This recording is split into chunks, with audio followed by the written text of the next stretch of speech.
औज़ुबिल्लाहिमिनश्शैतानिर्रजीम बिस्मिल्लाहिर्रहमानिर्रहीम। मेरा नाम है वैस हसन साबिर एडवोकेट और आप मेरा यूट्यूब चैनल देख रहे हैं जिलानी डिस्क्लोजर्स। आज के हमारे सेशन में हम सीखेंगे कि कैसे सक्सेशन सर्टिफिकेट के लिए अप्लाई किया जाता है और उसकी ड्राफ्टिंग कैसे की जाती है। जब भी किसी मुतवफ़ी की कुछ रकम बैंक में या नेशनल सेविंग सेंटर में या किसी ऐसे इदारे में हो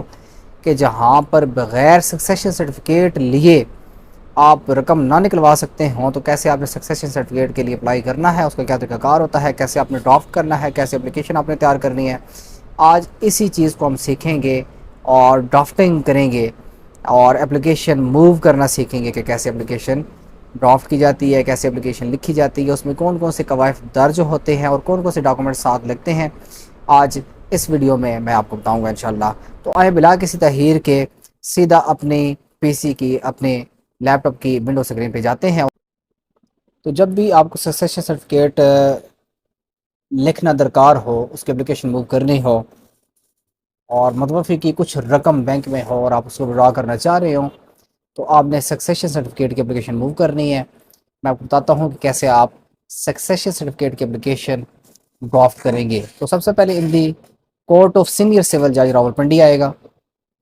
कि जिस कोर्ट में आप एप्लीकेशन मूव करना चाह रहे हैं वो कोर्ट आएगी।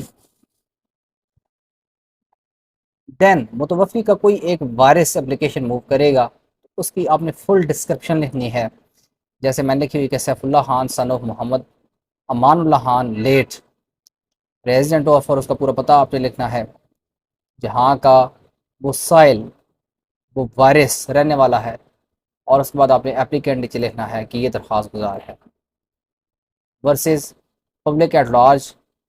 और पब्लिक एट लार्ज हमेशा डिफेंडेंट्स आती है, मुद्दा अलैहिम। Application under Section 372 of Succession Act 1925 for grant of succession certificate, कि मैं एप्लीकेशन फ़लाँ सेक्शन ऑफ लॉ के तहत मूव करना चाह रहा हूँ और जिस चीज़ के लिए मूव करना चाह रहा हूँ वो है सक्सेशन सर्टिफिकेट। और उसके नीचे आपने वन बाई वन करके अपनी जो भी चीज़ें हैं वो आपने मेंशन करनी है और जो जो कवायफ हैं वो आपने, वो मैं आपको नीचे बताऊँगा कैसे आपने दर्ज करने हैं। So the petitioner respectfully as under number 1 that the deceased, namely Muhammad Amanullah Khan, passed away on 2nd July 2022, leaving behind applicant including other legal heirs, कि अमानुल्लाह खान 2 जुलाई को फोत हो गया था और उसने अपने पीछे जो एप्लीकेंट है यानी कि मैं साइल, मुझे एज अ वारिस छोड़ा और मेरे साथ अदर वरसा यानी कि और वरसा भी हैं। That the deceased Muhammad Amanul Khan in his whole life contracted single marriage, parents of the accused having already died in his lifetime, कि जो डिसीज जो मुतवफ़ी है वो उसने अपनी ज़िंदगी में एक ही शादी की थी और मोहम्मद अमानुल्लाह खान जो मुतवफ़ी है उसके वालिदैन अमानुल्लाह खान की ज़िंदगी में पहले फोत हो चुके थे। नंबर तीसरा point, that the details of legal heirs and other relevant information are given below, और बाकी जितनी भी तफसीलात हैं वो नीचे मैं दे चुका हूँ। और वो आपने, ये अब जो ड्राफ्टिंग है ना, ये ड्राफ्टिंग आपने आप इस तरीके से भी कर सकते हैं कॉलम बना के, और वैसे भी ना हम जनरल शेप में भी आप लिख सकते हैं। नंबर 1 नेम ऑफ डिसीज़ आपने लिखना है, date of death of deceased आपने लिखनी है, और कॉपी ऑफ डेथ सर्टिफिकेट, और copy of death certificate is next here with, और आपने वो जो डेथ सर्टिफिकेट होगा वो इस एप्लीकेशन के साथ आपने शामिल कर देना है, लगा देना है, नेक्स कर देना है, नथी कर देना है। ठीक हो गया।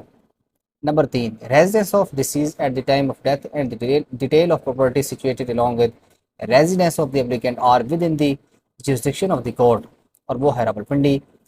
और इसके बाद जो क्लोज रिलेटिव्स ऑफ डिसीज हैं उनका अपने नाम रखने हैं, यानी कि जो वरसा हैं, ऊपर हमने मेंशन किया था ना कि साल के अलावा और भी दीगर वरसा हैं, तो यहाँ पे आपने उनके नाम सबके मेंशन कर देने हैं जैसे मैंने किए हुए हैं। और चूँकि एफआरसी में फैमिली रजिस्ट्रेशन सर्टिफिकेट में ये सारे वरसा मेंशन होते हैं, तो वो भी आपने साथ में अपनी एप्लीकेशन के साथ लफ कर देनी है। The right accrued to the applicant, के कहाँ से आपका हक जनरेट होता है, तो वो हमें बताना है कि बीइंग सन ऑफ डिसीज, जो मुतवफ़ी है उसका हकीकी पिसर होने के नाते, हकीकी बेटा होने के नाते मुझे ये हक हासिल होता है कि मैं आ, इस एप्लीकेशन को मूव करूं, और प्लस डिक्लाइन सर्टिफिकेट, चूँकि ये नादरा बेसिकली इशू करता है फॉर सक्सेशन सर्टिफिकेट, लिहाजा मैं नादरा के पास गया, उन्होंने जब मुझे मना किया तो वहाँ से भी मेरा हक जनरेट होता है कि मैं अदालत हुज़ूर में आऊँ, क्योंकि मेरे पास दूसरा कोई चारा नहीं है। आप सेक्शन अंडर सेक्शन जो 370 है उसके तहत मज़ीद भी कोई बात अगर करना चाहें तो आपने कहना जी नो। अगर कोई ऐसी चीज़ है, कोई चीज़ आप ज़रूरी मेंशन करना चाह रहे हैं तो वो आपने लास्ट बताना है। Hiring for which the certificate is applied for, तो आपने अगर फ़र्ज़ किया नेशनल सेविंग सेंटर में, बैंक में, या कोई ऐसा कोई और इदारा है जहाँ पे आप डिसीज़ की कोई रकम बकाया थी, तो आपने वो यहाँ पे मेंशन करनी है। कोई गाड़ी है, कोई मोटरसाइकिल है, वो अपने नाम पे आप करवाना चाह रहे हैं तो डेफिनेटली उसको सक्सेशन सर्टिफिकेट चाहिए होता है, तो वो आपको सारी यहाँ पे मेंशन कर देनी है, सारी चीज़ें जैसे मैंने मेंशन की हुई हैं। और उसके बाद ये देखें, ये जो अमाउंट है कौन कौन से बैंक में कितनी कितनी पड़ी हुई है, कितनी कितनी अभी सेव है, उसकी सारी डिटेल आपने मेंशन कर देनी है। और आपने लास्ट में इस्तदा कर देनी है कि जितनी भी ऊपर चीज़ें मैंने बयान की है, इन सब चीज़ों के लिए मुझे एक अदद सक्सेशन सर्टिफिकेट दरकार है, लिहाजा मुझे वो अदालत हजूर बना कर दे। तो वो सक्सेशन सर्टिफिकेट जहाँ जहाँ आपको मतलूब है आप वहाँ पे जाके सबमिट करवा सकते हैं, और वहाँ से आप अपने नाम पे या वो जो रकम है वो विड्रा करवा सकते हैं, और जो मोटरसाइकिल गाड़ी है वो अपने नाम पे आप करवा सकते हैं। यहाँ पे एक चीज़ मेंशन करना चाहता हूँ कि अगर और वरसा हैं, और डेफिनेटली जो तर्का होता है वो अकॉर्डिंग टू शेयर्स और शरीयत के मुताबिक, शरई हिस्स के मुताबिक सब पे जाना होता है, शेयर में तकसीम होना होता है। तो अगर आप ये चाहते हैं कि ये सारे के सारे शेयर मुझे मिलें, और उसके बाद मैं अपने बाकी जो दीगर मेरे बहन भाई हैं या जो मेरी वालदा हैं उनमें जाके मैं शेयर तकसीम कर दूँ उनके हिसाब के मुताबिक, तो वहाँ पे आप एप्लीकेशन तो मूव करेंगे, लेकिन उसमें तायीदी बयान आ जाएंगे, जो आपकी कॉपरेटिव जो स्टेटमेंट है वो आ जाएगी, ठीक है ना। उसमें ये होगा कि जो आपके बहन या भाई हैं वो आके कोर्ट में बयान देंगे कि ठीक है जी, ये जो रकम है या ये जो चीज़ें हैं, ये अगर हमारा भाई फलां जो है वो अपने नाम पे विड्रॉ करवा ले तो हमें कोई इतराज़ नहीं है, तो देन ही आप विड्रॉ करवा सकते हैं, अदरवाइज़ आप नहीं करवा सकते। तो अगर एक फ़र्द ये सारी चीज़ें विड्रॉ करवाना चाहता है तो देन उसको बाकी पूरा सा की जो स्टेटमेंट्स होंगी वो दरकार होंगी। आई होप आपको ये वीडियो पसंद आई होगी, और इसमें आप को मालूमाती चीज़ें मिली होंगी। अगर आप ये चाहते हैं कि ये फ़ाइल पूरी मैं बंद आपको सिखाऊं तो आपने मुझे कमेंट में लाज़मी बताना है। इंशाल्लाह मैं नेक्स्ट जो वीडियो होगी उसमें आपको ये, वैसे इसमें होता कुछ भी नहीं है, जो आपको चीज़ें सारी बताई हैं ये सारी की सारी चीज़ें, और जो समरी होती है, फ़र्ज़ के नेशनल सेविंग सेंटर है तो वहाँ पे आपने जाके टेस्ट सर्टिफिकेट और अपना आईडी कार्ड, अपने वाले साहब का आईडी कार्ड जाके देना है, और उनसे आपने समरी मांग लेनी है, जिसे आप लेयर भी कहते हैं। ये जो स्टेटमेंट होती है वो आपको प्रोवाइड कर देंगे कि उनके अकाउंट में कितने पैसे अभी डिपॉजिट हैं, ठीक हो गया। तो फाइल के साथ वो भी चीज़ आपने अटैच करनी है,